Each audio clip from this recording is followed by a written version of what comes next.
So also this, former President Bill Clinton and former Secretary of State Hillary Clinton have agreed to testify in the House Oversight Committee's investigation into Jeffrey Epstein just days before a planned House vote to hold them in criminal contempt of Congress.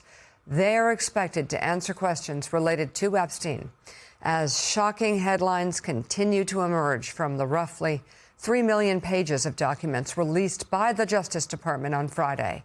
MS Now reporter Nick McCool has the latest. This morning, the stunning development in the Jeffrey Epstein investigation. Bill and Hillary Clinton, after months of aggressively defying subpoenas, now agreeing to testify in front of the House Oversight Committee, just days before a House vote to hold them in contempt, a vote backed by some Democrats. We've maintained from the very beginning that no matter who it is, we want to ensure that there is accountability, whether that person is a Democrat or a Republican or a prince or a president. In a statement, a Clinton spokesperson blasted Oversight Chairman James Comer after he denied a request to limit the scope of their testimony. They negotiated in good faith about testifying, he says. You did not. Former President Clinton has appeared in the Epstein files, pictured swimming with convicted Epstein associate Ghislaine Maxwell and a person whose face is redacted. But the Clintons have never faced criminal charges related to Epstein and deny any wrongdoing. President Clinton has now put the burden on others who are named to come forward, and perhaps their wives as well. So this certainly ratchets up the pressure on everyone who's credibly named in these files to testify. The Clintons' announcement comes as outrage grows among Epstein's victims. The New York Times reporting dozens of nude images of young women with faces visible were published by the Justice Department. It's unclear if anyone in the pictures were minors. They really failed all of the survivors on this after so many months of saying we're being so meticulous about this and we care so deeply about this. So I think that that's where the slap in the face really hurts. A Justice Department spokesperson told The Times the DOJ was working around the clock to address any victim concerns and add redactions. The paper says those images have now largely been removed or redacted. I think every woman, every girl who sees what happened in this case will think long and hard before they come forward. That means less accountability for perpetrators, less justice for us as a society. Also found in the latest trove of documents, a revealing interview between Epstein and former Trump advisor Steve Bannon. And it never struck you about how to end up in a situation like this? No, that would be probably means I would be too self-aware. I'm not saying depressed. I'm saying a moment of awareness of how could I get myself into this situation. No, I would just say how strange that this happens. Just, it's strange. I'm wearing a jumpsuit. The video also capturing this exchange toward the end of the interview. Do you think you're the devil himself? No, but I do have a good mirror. Among the many high-profile names now connected to Epstein, Brad Karp, the chairman of high-powered law firm Paul Weiss. In one email exchange, Karp appears to ask Epstein for help getting his son a job on a Woody Allen movie. In another, thanking him for an invitation to a dinner, calling it an evening I'll never forget. The law firm told The Times in a statement Karp shared a couple group dinners and a few email exchanges with Epstein and regrets all of them. Karp hasn't been accused of any criminal wrongdoing related to Epstein, but the revelations come months after his firm agreed to give tens of millions of dollars in legal work to causes backed by President Trump after an executive order, raising questions about whether that deal was influenced by his presence in the files. Back to you. Our thanks to MS Now's Nick McCool for that report. Meanwhile, in a statement last night, Comer accused the Clintons of trying to dictate the terms of their appearance, adding, quote, I have rejected their latest offer. And your latest piece for The Ink, it visits your New York Times op-ed from, I think, last November that takes a closer look at what you believe the files reveal. The piece is titled, It's So Much Bigger Than Epstein, and in it you write in part, as journalists comb through the Epstein emails, surfacing the name of one fawning luminary after another, there is a collective whisper of how could they? How could such eminent people belonging to such prestigious institutions succumb to this? A close read of the thousands of messages make it less surprising. When Jeffrey Epstein, a financier turned convicted sex offender, needed friends to rehabilitate him, he knew where to turn. A power elite practiced at disregarding pain. What do you mean by that, and who are you talking about? I mean, look at those names you're going through. It's such a striking thing. It is chairmen of law firms. It is Steve Bannon on the right.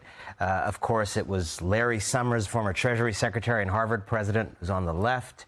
It is Woody Allen. It is football owners. It is billionaires of all stripes.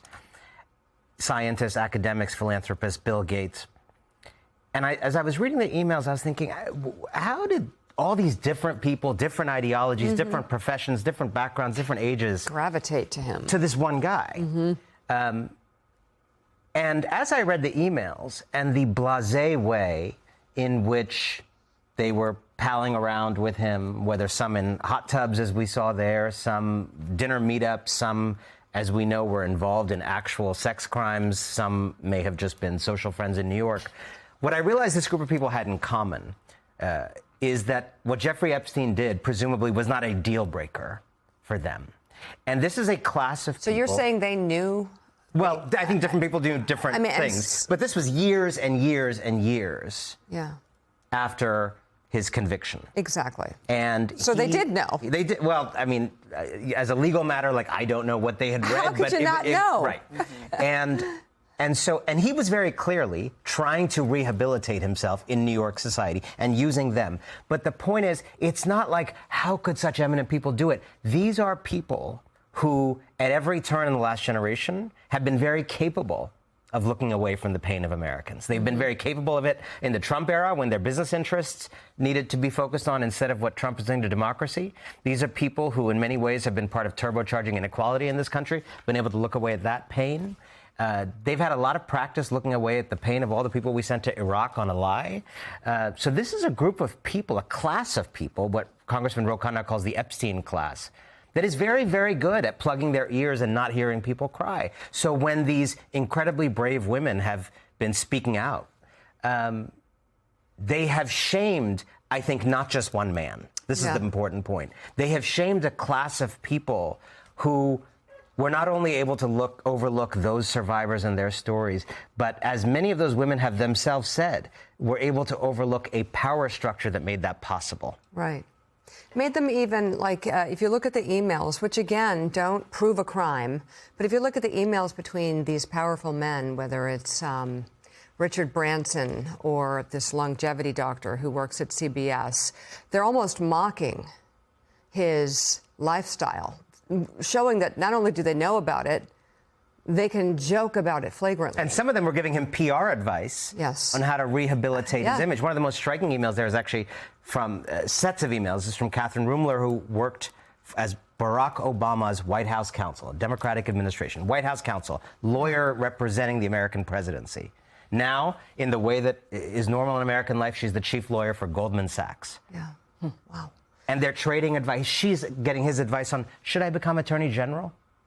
She's taking the advice of a convicted sex offender on, should I accept Barack Obama's potential offer to be attorney general? And he's telling her, she's giving him advice about his situations in life. And in this very striking scene, she describes driving up to New York, and she says, I will stop at a rest stop at some point in New Jersey on my way up to New York, and I will see, no doubt, all these people who are 100 pounds overweight, and I will be shocked by it, and I will be moved to never eat another morsel of food in my life so that I never become like them. I just want to say to people watching this is what people in that class think about you. You don't normally get a glimpse. You see them on TV. You see them on their curated social media that someone else is doing for them. These emails are a glimpse of how people in this Epstein class feel about you. They feel you're a slob at a rest stop that they unfortunately have to stop at to get gas. And very strikingly, then a few years later, Goldman Sachs described the anti-obesity drugs as a $100 billion opportunity, which captures something fundamental. These folks always have a way of profiting. They profit when it's going this way. They profit when it's going that way. When the regimes, Ken Starr persecuted Bill Clinton for sexual misconduct. Ken Starr reinvented himself as then a defender of Jeffrey Epstein. Whatever happens to you and your family, these people will find a way in this Epstein class to make sure they're on top. You have found a way to make today more depressing. Thank you very much.